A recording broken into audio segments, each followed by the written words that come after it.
मेरा ये दूसरा वीडियो एस के कंप्यूटर्स द्वारा आयोजित, जिसमें कंप्यूटर के इतिहास की जानकारी दी गई है।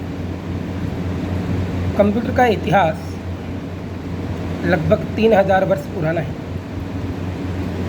जब चीन ने एक कैलकुलेशन मशीन अबेकस का निर्माण किया,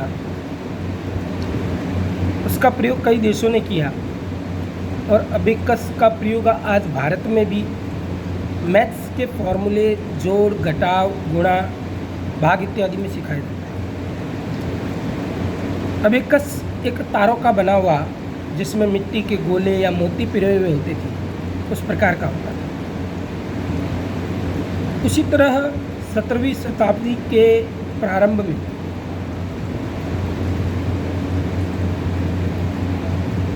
ब्लेज पास्कल द्वारा एक कैलकुलेटर बनाया गया।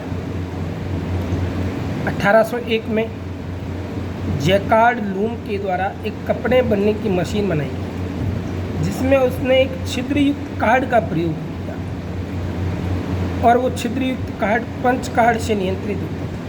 और पंच कार्ड का प्रयोग पहले के ज़मानों में कंप्यूटर में किया जाता था, जिसमें एक छलनी के द्वारा होता था, जिसमें कुछ जगह छेद होते थे, कुछ जगह समतल जगह। वो छेद 0 को प्रस्तुत करते और समतल जगह 1 को प्रस्तुत करते।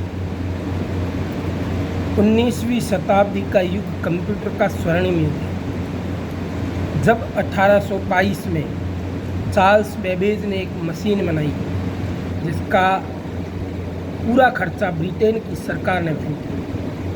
उसका नाम था डिफरेंशिएटर। ये भाप से चलने वाली मशीन थी। उसी तरह चार्ल्स बेबेज ने डिफरेंट इंजन के बाद में एक एनालिटिकल इंजन और तैयार किया, और एनालिटिकल इंजन आज के कंप्यूटर का आधार बना। इसी कारण चार्ल्स बेबेज को हम कंप्यूटर का जनक कहते हैं।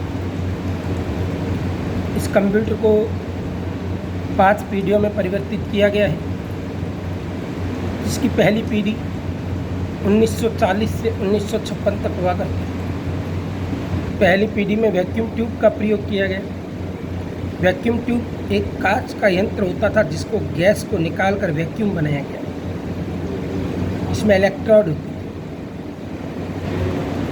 और पहला computer electronic ENIAC, electronic numerical integrator and computer था, जिसका आविष्कार पेंसिल्वानिया यूनिवर्सिटी के 2 वैज्ञानिक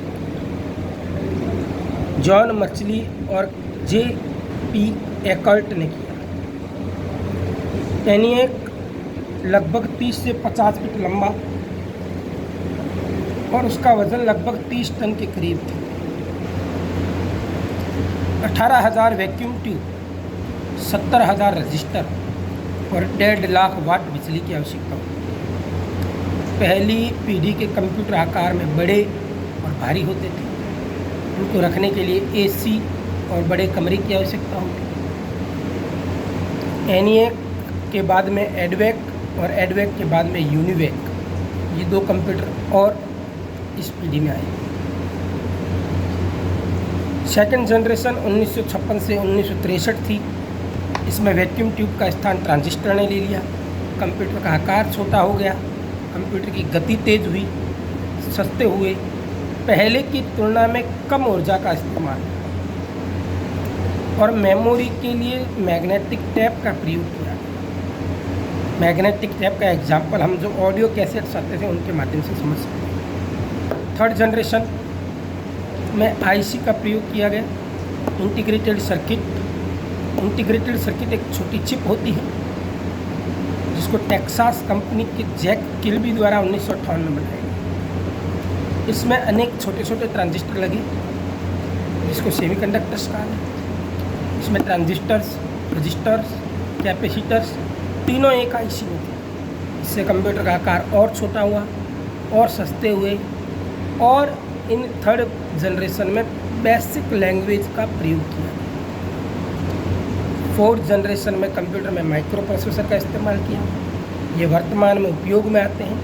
इसमें कंप्यूटर के संचालन को 0 और 1 से कोडित किया गया है, जिसको बाइनरी नंबर के रूप में जानते हैं। इसको हम लार्ज स्केल इंटीग्रेटेड सर्किट के नाम से जानते हैं। और इस चिप का पहला प्रयोग MITS कंपनी द्वारा किया गया। इसको बनाने वाली प्रसिद्ध कंपनियां इंटेल और AMD हैं। उच्च गति वाले नेटवर्क का विकास हुआ जिसको हम लैन वैन के नाम से जानते हैं।